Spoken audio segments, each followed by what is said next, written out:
এই মুহূর্তে সব থেকে বড় খবর, দক্ষিণ চব্বিশ পরগনায় দুর্যোগের আশঙ্কা, সতর্ক প্রশাসন। রাতভর ভারী বৃষ্টিতে বিপর্যস্ত দক্ষিণ চব্বিশ পরগনার জনজীবন। বৃহস্পতিবারও বৃষ্টির পাশাপাশি সুন্দরবন ও উপকূলবর্তী এলাকায় ঝোড়ো হাওয়ার আশঙ্কা রয়েছে।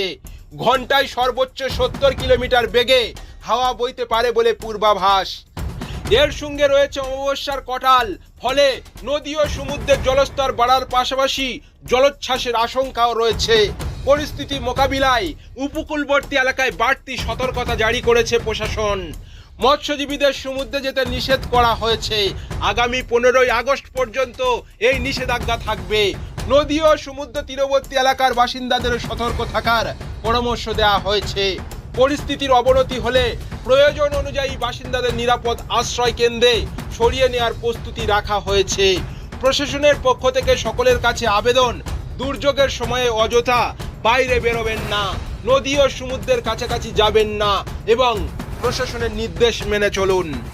সুন্দরবন পুলিশ জেলার নামখানা থানার পক্ষ থেকে সমস্ত মৎস্যজীবী ভাইদের জানানো হচ্ছে যে বঙ্গোপসাগরে গভীর নিম্নচাপ তৈরি হয়েছে, যার ফলে বজ্র বিদ্যুৎ সহ ভারী থেকে অতি ভারী বৃষ্টি হওয়ার সম্ভাবনা রয়েছে।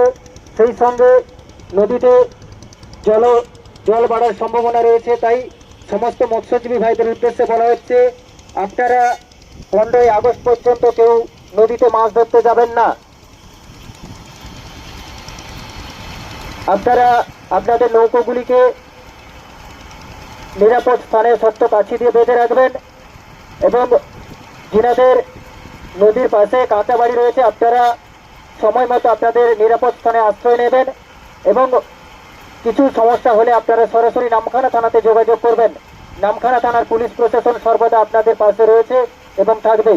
ধন্যবাদ।